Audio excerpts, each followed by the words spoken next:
Longmore Forest, some 50 kilometers outside Nelson Mandela Bay, is home to this year's 15th Longmore Classic, one of Fat Track's biggest events.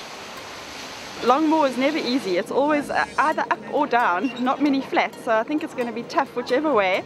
And obviously with some rain we've had over the week, it's going to be slippery in sections, but it dries out relatively quickly, so we're going to have fun, and especially on the newly cut single track, I think that's going to be good.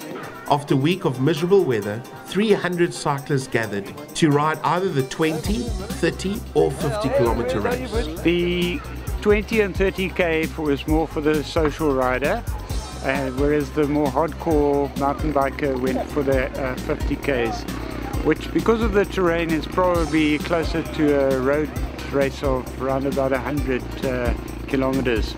It is actually very tough in Longmore, lots of climbs, and therefore a very difficult circuit. What I need you to do is to line up behind the club bike. The day's riding starts with a short race for junior cyclists, with one special guest arriving a few weeks early with only half a bicycle. We spoke to Robbie Powell, one of Fat Track's founding members. I started Fat Tracks with Brandon Else, so it's fantastic to see the club going from strength to strength. It's always going to be good in Longmore. Fantastic. I think organisers have done an amazing job here today, and I mean, testament to the amount of people that turned up. It's just fantastic. The club is so strong at the moment. Go! Alright, here we go. 50 kilometers on the way. 5 minutes time from now, we've got the 30 kilometer, and 5 minutes later, the 20 kilometer. Alright guys, keep the humps in the sky and rub on the ground. Starting with the 1 kilometer climb, Longmore Forest delivers breathtaking views, reaching as far as Jeffreys Bay, before the route took riders off the main roads and into their first valley.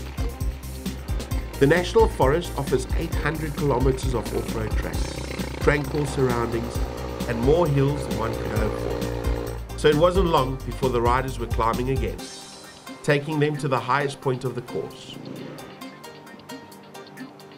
The trade-off on the hilly 20-kilometer loop is long stretches of shade in the lush forest before hitting the gentler 30-kilometer circuit. After passing the Longmore waterfall, riders had to push through lengthy stretches of Longmore Forest, which are still recovering from the effects of a devastating fire 6 years ago.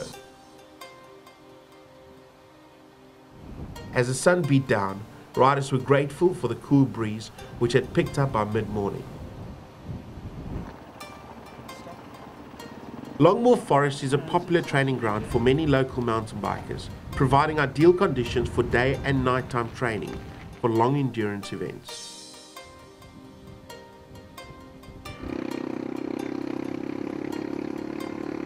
The field soon thinned out as the climbs began to take their toll, which allowed the leaders space to fly through the newly built sections of single track on their way to the finish.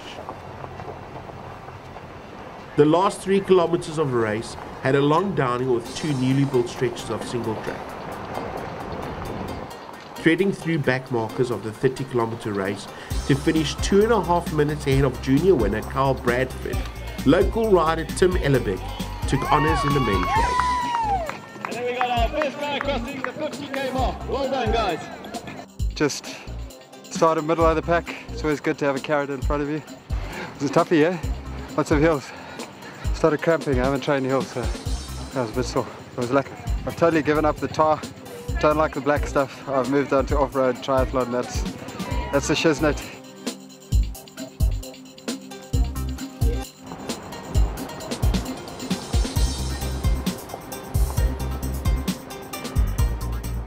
Coming in comfortably ahead of her rivals, Sunmarie Voigt was the first lady home, managing to beat off the challenge from second place, Andrea van Holt.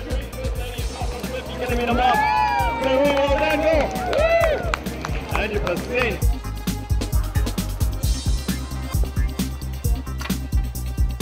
Having delivered a successful 15th Longmore Classic, Mountain Events' next big event is the Herald Cycle Tour mountain bike race in Addo.